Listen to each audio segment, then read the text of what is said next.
bahas olahraga, lifestyle, gaya hidup,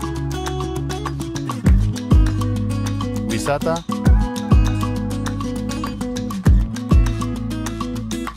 budaya,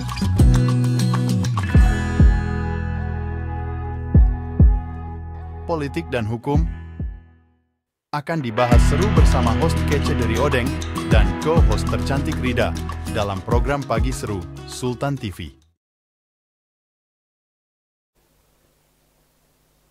Terima kasih pemirsa, masih bersama kami tentunya di Pagi Seru. Ulas berita, no kaku-kaku. Nah, selanjutnya pemirsa, ini ada berita dari negara gingseng Korea. Kalau biasanya berita-beritanya itu pasti berkaitan dengan aktris, aktor, ataupun para idol-idol ya. Namun, ini kabar mengejutkan justru datang dari Korea berkaitan dengan pemerintahannya. Nah, Presiden Korea Selatan Yoon Suk Yeol membuat langkah mengejutkan dengan mengumumkan darurat militer pada Selasa 3 Desember 2024. Keputusannya ini disampaikan melalui siaran langsung di televisi nasional pada tengah malam dan ini langsung memicu gelombang reaksi di seluruh negeri. Nah, ini kita lihat ya bahwa memang ini kan secara tiba-tiba Presiden Korea Selatan ini membuat dan juga mendeklarasikan terkait dengan darurat militer ya. Bahkan ini di televisi nasional. Nah, ini cukup mengejutkannya karena dampak dari darurat militer ini amat sangat ibaratnya menegangkan dan juga bisa merugikan beberapa pihak. Nah, namun kondisi darurat ini memang bertahan hanya beberapa jam saja sebelum dicabut oleh Majelis Nasional Korea Selatan. Nah, setelah ini pemirsa, kalau kita lihat tuh dramanya cukup beruntun karena ini kan dimulai dari hari Selasa 3 Desember yang lalu, kemudian sampai saat ini ternyata masih bergulir juga dan ini diselidiki atas pemberontakan Presiden Korea Selatan ini saat ini dicegah ke luar negeri.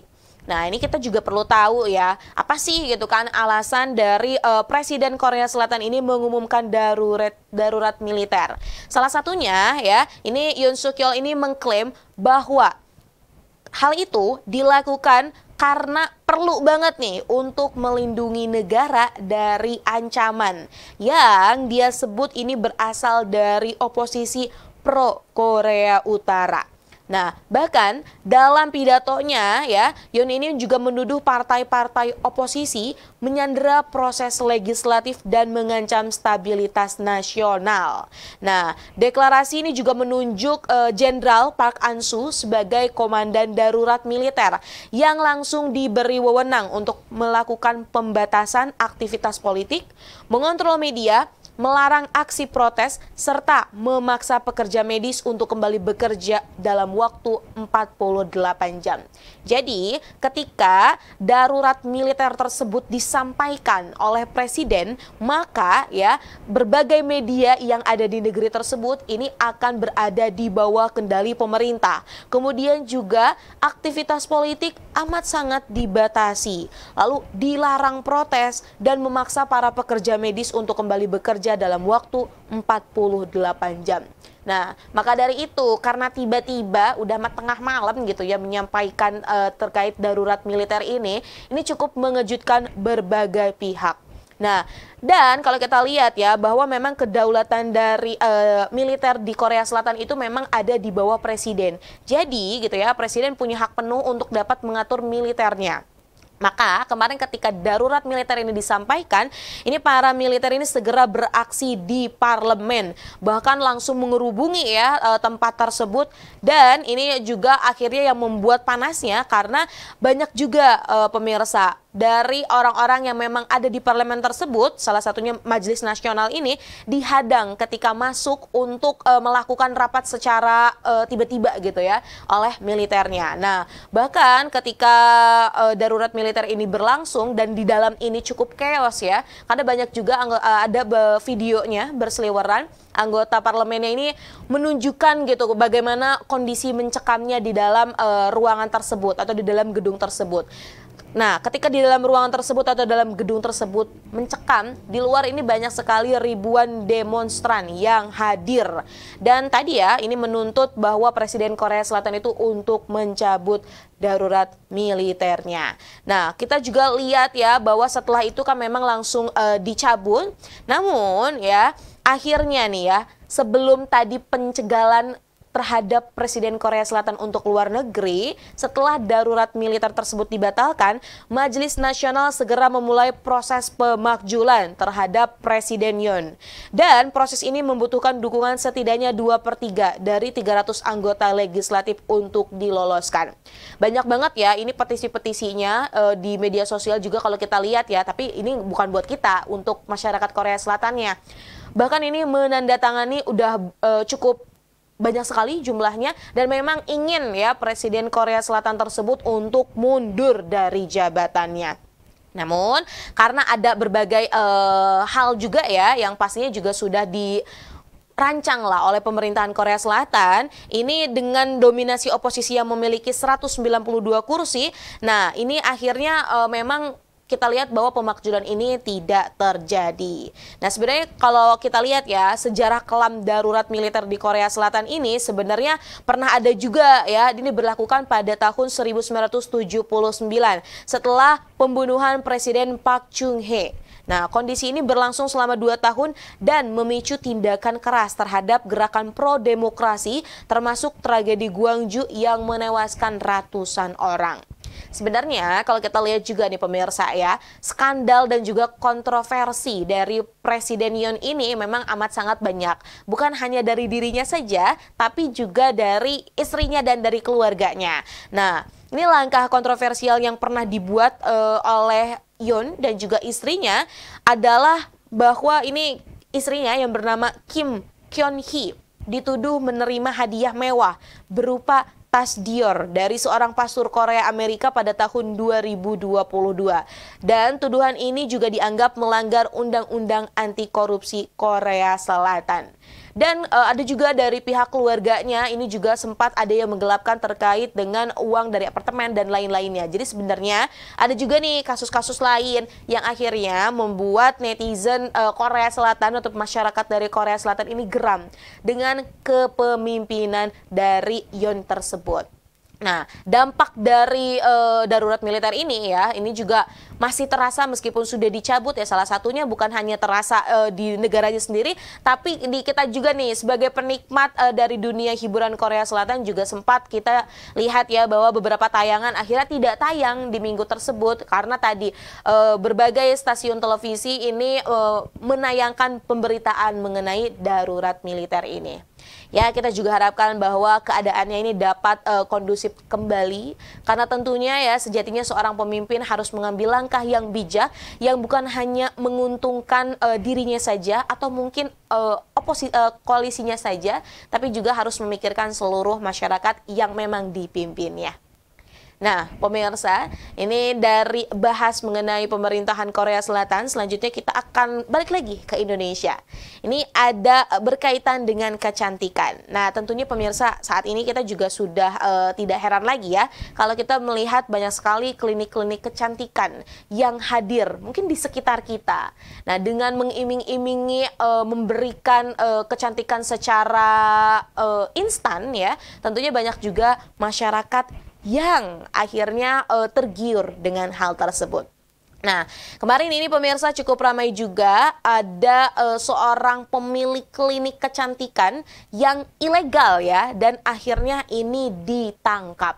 Bahkan ini juga ditangkap oleh polisi yang menyamar menjadi pasien saat mencoba untuk menangkap pemiliknya tersebut. Kita lihat bahwa Ria Agustina yang merupakan pemilik kecantikan Ria Beauty ini menjadi perbincangan usai diamankan oleh polisi terkait dengan dugaan praktik ilegal yang dapat membahayakan kesehatan pasiennya. Jadi pemirsa, Ria Agustina ini disebut-sebut tidak memiliki latar belakang dan juga pengalaman medis, namun nekat membuka praktik kecantikan hanya dari sertifikat pelatihan yang dia ikuti. Nah, ini dikutip dari antara dari Polda Metro Jaya ini menyampaikan bahwa Ria ini ditangkap bersama rekannya dan juga membuka jasa menghilangkan bopeng pada wajah dengan cara digosok dengan alat GTS roller atau disebut derma roller. Nah, berdasarkan hasil pemeriksaan awal ini bahwa dilihat ya, alat yang digunakan oleh Ria yaitu dermal roller dan krim anestesinya ini katanya tidak memiliki izin edar. Dan ini perawatan ekstrim yang dilakukannya juga dapat menyebabkan beberapa efek samping membahayakan bagi pasiennya. Di antaranya adalah pendarahan. Nah, keduanya dijerat dengan pasal 435 JO, pasal 138, dan juga pasal-pasal lainnya yang berkaitan dengan kesehatan. Nah, ini dipidananya dengan penjara paling lama 12 tahun atau denda paling banyak 5 miliar. Ini juga langsung direspon ya pemirsa oleh BPOM Republik Indonesia yang menyampaikan memang ini ya lagi dan lagi masyarakat harus pintar, harus cerdas dalam memilih dan juga menggunakan kosmetik untuk dirinya sendiri. Apalagi ya sekarang kan tren kecantikan itu amat sangat banyak sekali. Banyak orang yang akhirnya berlomba-lomba untuk mempercantik diri. Boleh, gak apa-apa, justru itu adalah satu hal yang diperuntukkan juga ya pasti.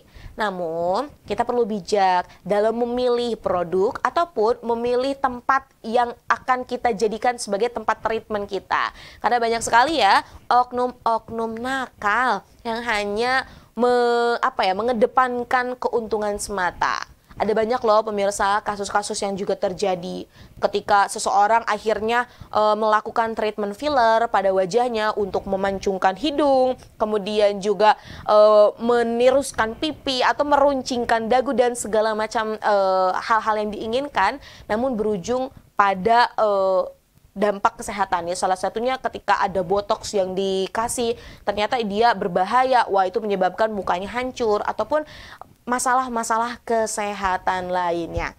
Sekarang tuh banyak banget ya hal yang bisa kita lakukan loh. Karena kan dari izin edar kita bisa melihat di kita berselancar di Google pun kita bisa mengecek apakah ini sudah ada izin edarnya, apakah ini juga sudah legal, sudah aman gitu kan ya. Nah, harapannya juga kan dengan ini hal yang kita lakukan juga akan berdampak baik bagi kesehatan kita.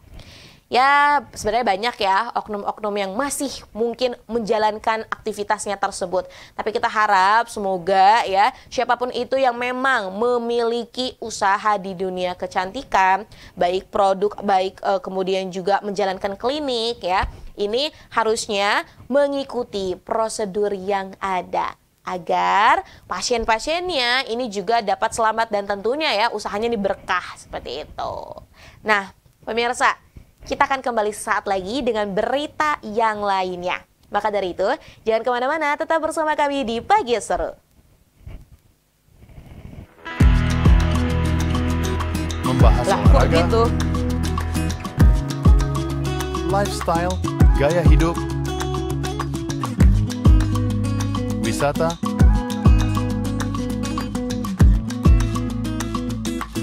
budaya,